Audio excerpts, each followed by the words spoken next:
L'imagination éclairée par la lumière de la vérité donne des idées aux groupes qui représentent les 5e et 6e arts. Mais l'imagination donne aussi des idées à un autre petit groupe qui se trouve plus au centre du dessin. Ce petit groupe représente les 4 premiers arts. En haut de ce petit groupe se trouve une dame qui tient une harpe. Elle représente le 4e art, la musique. La harpe est un instrument de musique qui est aussi un symbole de la créativité.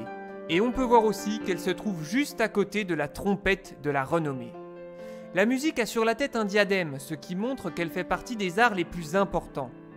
On dirait aussi qu'elle regarde l'allégorie de l'astronomie, car l'astronomie a eu un fort impact sur l'histoire de la musique. La musique n'a pas toujours été vue comme un art. Au départ, elle était vue comme une science. Mais ça, on l'expliquera plus tard. Sous la musique se trouve une autre allégorie qui tient des outils dans la main. Elle a un marteau et un outil qui sert à tailler la pierre dans l'autre. C'est ce qu'on appelle un ciseau. Entre ses mains, il y a une tête sculptée. Il y a de grandes chances, vu ce que représente l'allégorie, que cette tête soit dessinée avec l'idée qu'elle est faite avec la pierre la plus belle à sculpter, le marbre. Le marbre, c'est une pierre qui est un symbole de puissance et de choses qui résistent au temps. Le mot marbre vient des Grecs et ça voulait dire pierre resplendissante. Resplendissant, ça veut dire qu'il brille beaucoup et que c'est joli. Cette pierre fait encore référence aux Grecs et aux Romains, parce qu'ils l'ont beaucoup utilisée, mais aussi parce qu'à l'époque des Lumières, on imitait la façon des Grecs de faire des statues à partir de celles qu'on avait retrouvées. Cette allégorie représente la sculpture, qui est le 2e art. L'origine même du mot sculpture vient de la langue des Romains qui veut dire tailler la pierre. On voit aussi que la tête sculptée, que l'on appelle un buste, regarde l'allégorie de la vérité au-dessus d'elle. Vu que la vérité est dessinée comme une déesse qui éclaire l'esprit des gens, c'est possible que ça veut dire que même si la sculpture fait des statues de dieux grecs, le vrai dieu des philosophes, c'est la vérité.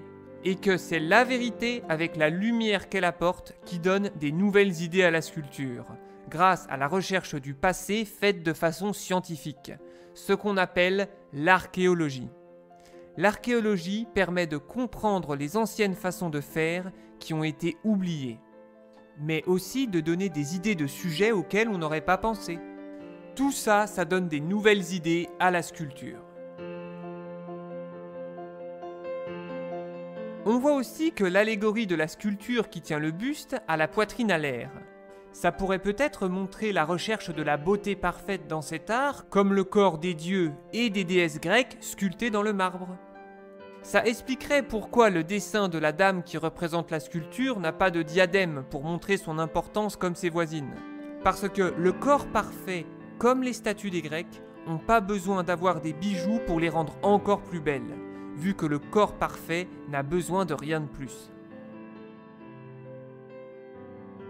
La sculpture regarde la philosophie, peut-être parce que l'art est un bon moyen de montrer aux gens les idées de la philosophie, comme par exemple l'idée de la tempérance.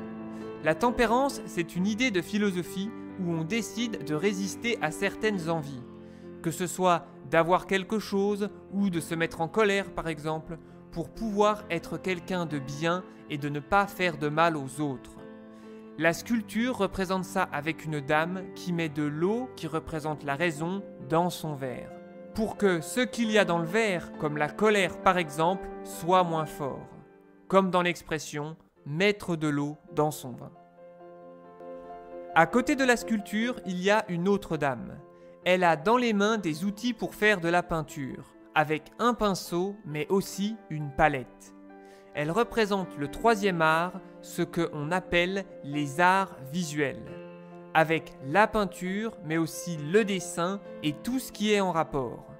On peut voir que la dame porte aussi un diadème, ce qui montre qu'elle est importante. Elle a même le plus gros diadème de son groupe. C'est peut-être un clin d'œil qu'a voulu faire le dessinateur, un monsieur qui s'appelait Charles-Nicolas Cochin, à l'art dans lequel il travaillait.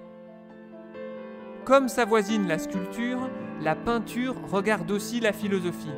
Peut-être parce que cet art est aussi un bon moyen de montrer aux gens les idées de la philosophie avec des allégories. Et quand on voit toutes les choses que raconte ce dessin, ça semble très possible. À côté de la peinture se trouve le premier des arts. Cette allégorie a beaucoup de choses dans les mains. Elle tient 3 outils. Sans ces 3 outils, elle ne pourrait pas exister. Il y a une règle pour mesurer, un compas qui sert à comparer et copier la taille des choses sur un dessin, en plus de pouvoir faire des ronds, qu'on appelle des cercles, et des morceaux de ronds, qu'on appelle des arcs. Et enfin, une équerre, qui sert à faire des angles ou les vérifier avec ce qui s'appelle les angles droits. Ce premier art, qui ne pourrait pas exister sans ces outils, c'est l'architecture, qui est l'art de construire des maisons, des immeubles, tous les bâtiments. Vu que c'est le premier des arts, l'allégorie qui la représente a aussi sur la tête un diadème. On dirait que l'architecture regarde ce que tient sa voisine. Sa voisine, c'est l'allégorie de l'astronomie. Elle tient un objet qui servait à montrer le mouvement des planètes. Si l'architecture regarde ça, c'est peut-être une référence qu'a voulu faire le dessinateur au déisme, avec l'idée que tout a été trop bien pensé, trop bien construit dans la nature pour que ce soit un hasard, avec l'idée de grands architectes de l'univers. La dame qui représente l'architecture était le dernier art relié à l'imagination.